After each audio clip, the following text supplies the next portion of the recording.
लोगों का खून सैनिकों के शौर्य पर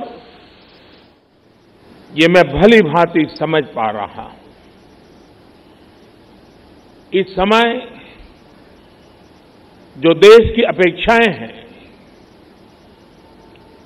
कुछ कर गुजरने की भावनाएं हैं, वो भी स्वाभाविक है। हमारे सुरक्षा बलों को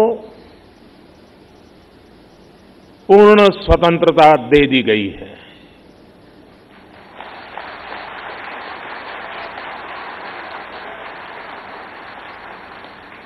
हमें अपने सैनिकों के शौर्य पर, उनकी बहादुरी पर पूरा भरोसा है। मुझे पूरा भरोसा है कि देशभक्ति के रंग में रंगे लोग सही जानकारियां भी हमारी एजेंसियों तक पहुंचाएंगे, ताकि आतंक को कुचलने में हमारी लड़ाई और तेज हो सके। मैं आतंकी संगठनों को और उनके सरपरस्तों को कहना चाहता हूं कि वे बहुत बड़ी गलती कर चुके हैं। बहुत बड़ी कीमत उनको चुकानी पड़ेगी।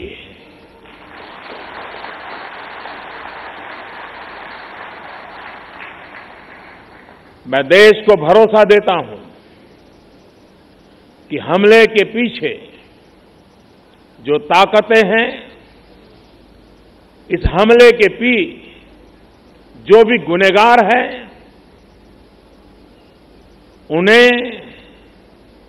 उनके किए की सजा अवश्य मिलेगी।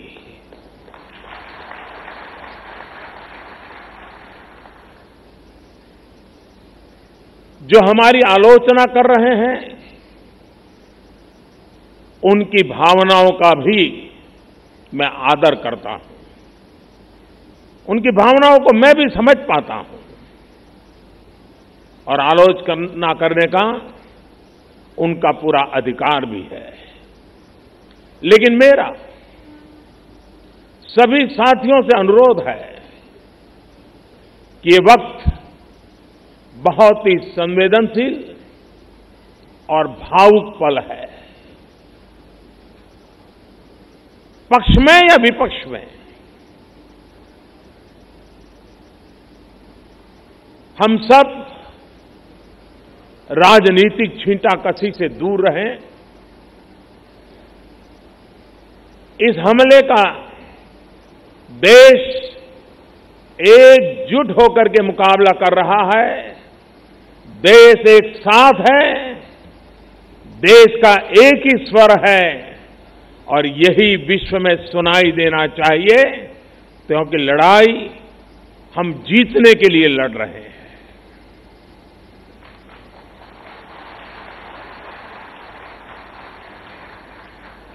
पूरे विश्व में अलग थलग पड़ चुका हमारा पड़ोसी देश अगर ये समझता है कि जिस तरह के कृत्य वो कर रहा है,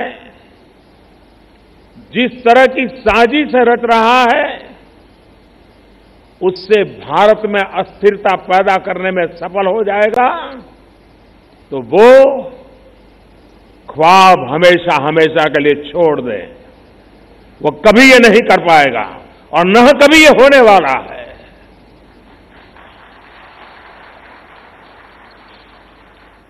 इस समय बड़ी आर्थिक बहाली के दौर से गुजर रहे हमारे पड़ोसी देश को ये भी लगता है वो ऐसी तबाही मचाकर भारत को बदहाल कर सकता है, उसके ये मंसूबे भी कभी पूरे होने वाले नहीं है।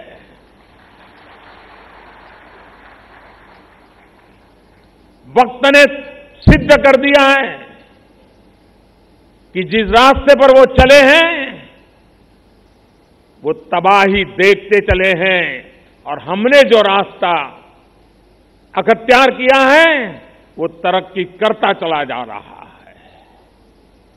130 करोड़ हिंदुस्तानी ऐसी हर साजिश,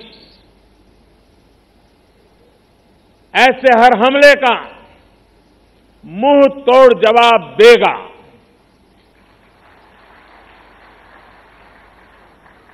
कई बड़ों देशों ने बहुत ही सख्त शब्दों में इस आतंकी हमले की निंदा की है और भारत के साथ खड़े होने की, भारत को समर्थन की भावना जताई है। मैं उन सभी देशों का आभारी हूं और सभी से आह्वान करता हूं कि आतंकवाद के खिलाफ सभी मानवतावादी शक्तियों को एक होकर के लड़ना ही होगा। मानवतावादी शक्तियों ने एक होकर के आतंकवाद को परास्त करना ही होगा। आतंक से लड़ने के लिए जब सभी देश एक मत, एक स्वर, एक दिशा से चलेंगे तो आतंकवाद कुछ पल से ज्यादा नहीं टिक सकता है। साथियों, पुलवामा हमले के बाद अभी मनस्थिति और माहौल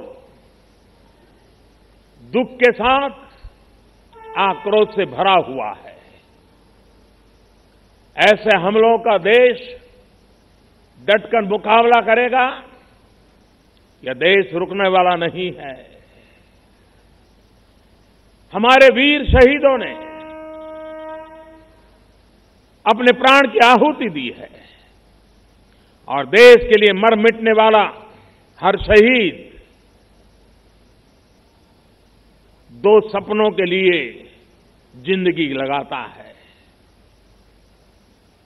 पहला, देश की सुरक्षा, दूसरा, देश की समृद्धि। मैं सभी वीर शहीदों को उनकी आत्मा को नमन करते हुए, उनके आशीर्वाद लेते हुए मैं फिर एक बार विश्वास जताता हूं कि जिन दो सपनों को लेकर के उन्होंने जीवन को आहूत किया है, उन सपनों को पूरा करने के लिए हम जीवन का पल पल खपा देंगे। समृद्धि के रास्ते को भी हम और अधिक गति देकर के, विकास के रास्ते को और अधिक ताकत देकर के हमारे इन वीर शहीदों की आत्मा को नमन करते हुए आगे बढ़ेंगे।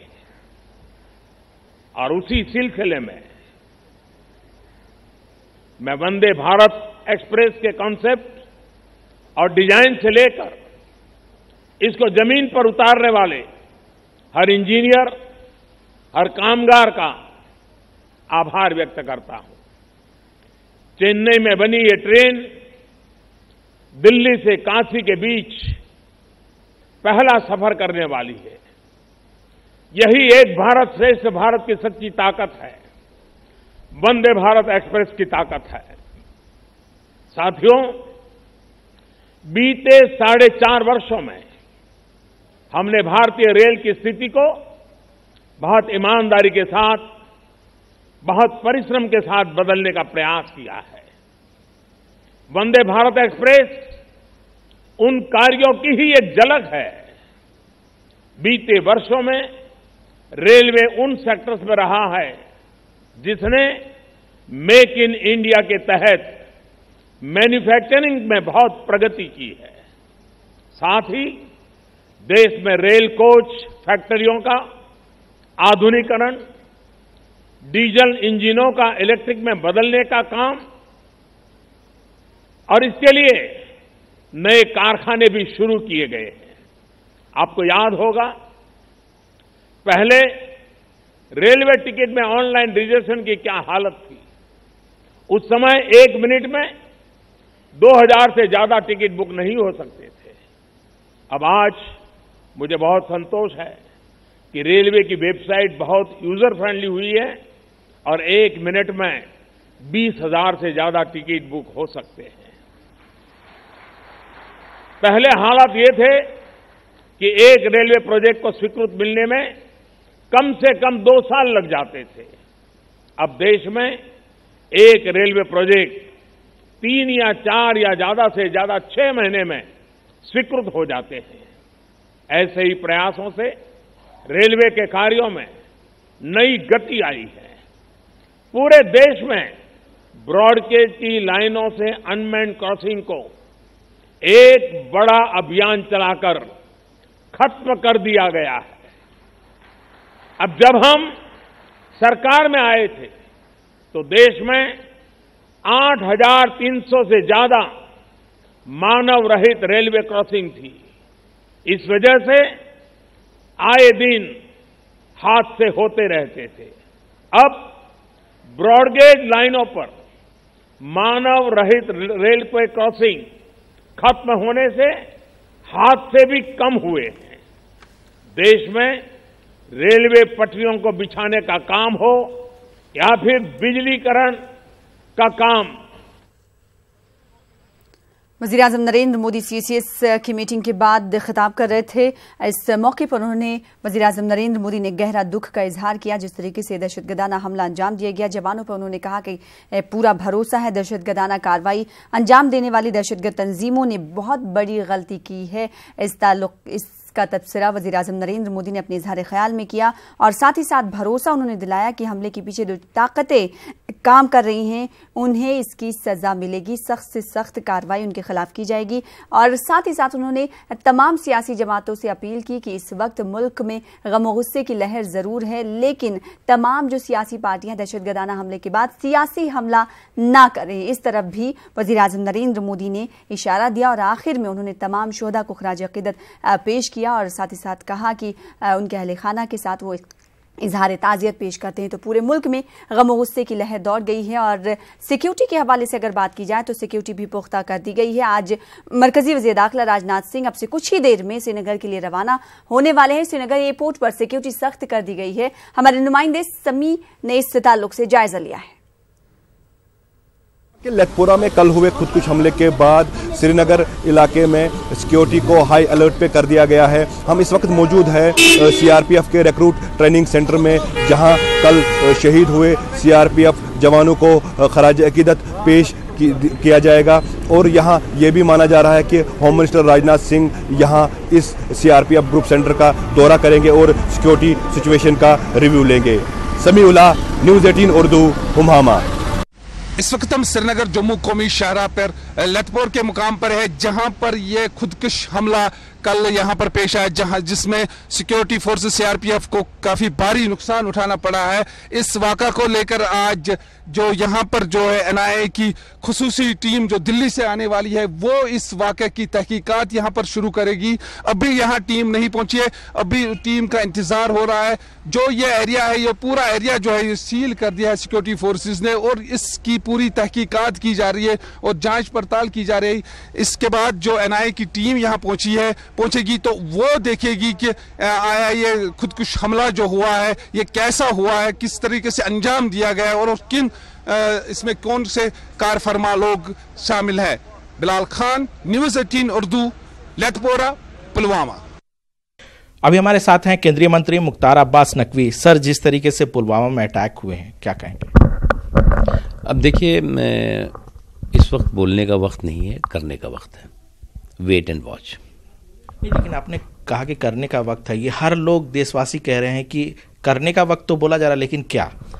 इसलिए हमने कहा ना कि इस वक्त बोलने का वक्त नहीं है, वेट एंड वॉच, बस इतने ही मैं कह सकता। सर, एक सवाल और उठता है कि लगातार इस तरह की घटनाएं जम्मू कश्मीर में घटती है, हम इस तरह की बातें कहते हैं, लेकिन हम कोई ठोस कार्रवाई अब तक दिख नहीं। देखिए, मुझे लगता है कि इस वक्त तू मैं आरोप प्रत्यारोप इसका बिल्कुल वक्त नहीं है। आप इंतजार करिए। इस वक्त किसी भी तरह से कोई भी चीज़ गैर ज़रूरी बोलने की ज़रूरत नहीं है, करने की ज़रूरत। यानी सर, आखिरी सवाल, जवाब दिया जाएगा ये कंफर्म मान सकते हैं? इंतजार करिए, वेट एंड वॉच। तो ये थे केंद्रीय मंत्री मुख्तार अब्बास नकवी। साफ कहना था कि इंतजार कीजिए, जवाब दिया जाएगा। कैमरामैन हनु सैनी के साथ अनूप गुप्ता, न्यूज़ 18 नेटवर्क, दिल्ली।